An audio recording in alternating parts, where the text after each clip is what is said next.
ছোটোর থেকে দেখে আসছি মা ঠাকুমারা সন্ধ্যা দেয়। এই বিয়ের পর আমরাও শ্বশুরবাড়িতে এসে সন্ধে দিই। প্রত্যেকের ঘরেই সন্ধে পড়ে। কারোর ঘরে 5টায় সন্ধ্যা দেয়, কারোর ঘরে 5:30টায়, কারোর ঘরে 6টায়। কিন্তু জানেন কি সন্ধে দেওয়ার সঠিক টাইম কোনটা? যদি না জেনে থাকেন ভিডিওটি প্রথম থেকে শেষ পর্যন্ত দেখুন, ঠিক আছে? আর এই রকম ইনফরমেশান পাওয়ার জন্য আমার চ্যানেলটিকে ফলো করে দেবেন। আর ইউটিউব থেকে দেখে থাকলে এই রকম ইনফরমেশানের জন্য সাবস্ক্রাইব করে রাখবেন আমার চ্যানেলটা, ঠিক আছে? তো এখন জানা যাক যে সন্ধে দেওয়ার সঠিক টাইম কোনটা। সন্ধে দেওয়া হয় সূর্যাস্তের পরে একটা কালাদি মুহূর্ত বলে একটা টাইম থাকে, সেই টাইমটার মধ্যে সন্ধে দেওয়া হয়। এবার জানা যাক কালাদি মুহূর্তটা কি, ঠিক আছে? কালাদি মুহূর্ত হচ্ছে গিয়ে প্রত্যেক সিজনে কালাদি মুহূর্ত টাইমটা অন্য অন্য হতে থাকে, কারণ প্রত্যেক সিজনে সূর্য অস্ত যাওয়ার সময়টা বদলে যায়। যেমন শীতের দিনে বেলা ছোট হয়, তাই সূর্য তাড়াতাড়ি অস্ত যায়। আর গরমের দিনে বেলা বড় হয়, সেই জন্য সূর্য দেরি করে অস্ত যায়। সূর্য অস্তের ওপর ডিপেন্ড করছে কালাদি মুহূর্ত ঠিক কোনটা হবে, ঠিক আছে? কালাদি মুহূর্ত হচ্ছে সূর্য অস্ত যাওয়ার পরে 45 মিনিট টাইমটাকে বলা হয় কালাদি মুহূর্ত। কালাদি মুহূর্ত বলছি যখন, ব্রহ্ম মুহূর্ত বলে একটা কথা আছে, সেটাও বলে রাখি। ব্রহ্ম মুহূর্ত আমরা কোনটাকে বলবো?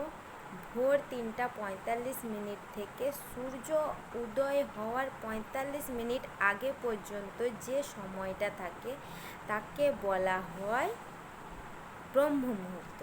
ব্রহ্ম মুহূর্ত আর কালাদি মুহূর্ত, এই কালাদি মুহূর্ত যেটা বললাম সেই কালাদি মুহূর্তের মধ্যেই সন্ধেটা দিতে হয়। এবার ধরুন এই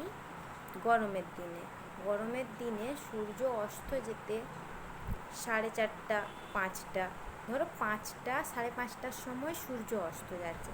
যদি 5:30টার সময় গরমকালে সূর্য অস্ত যায়, তাহলে 5:30টা থেকে 45 মিনিট কত হচ্ছে? 6:15। 5:30 থেকে 6:15 এই মুহূর্তটা হচ্ছে গিয়ে আপনার কালাদি মুহূর্ত। গরমকালে এই টাইমের মধ্যে আপনি সন্ধে দিতে পারেন, ঠিক আছে? আর শীতের দিনে দেখবেন 4:30 সূর্য অস্ত হয়ে গেছে, তাহলে সেদিন কখন সন্ধ্যা দেবেন?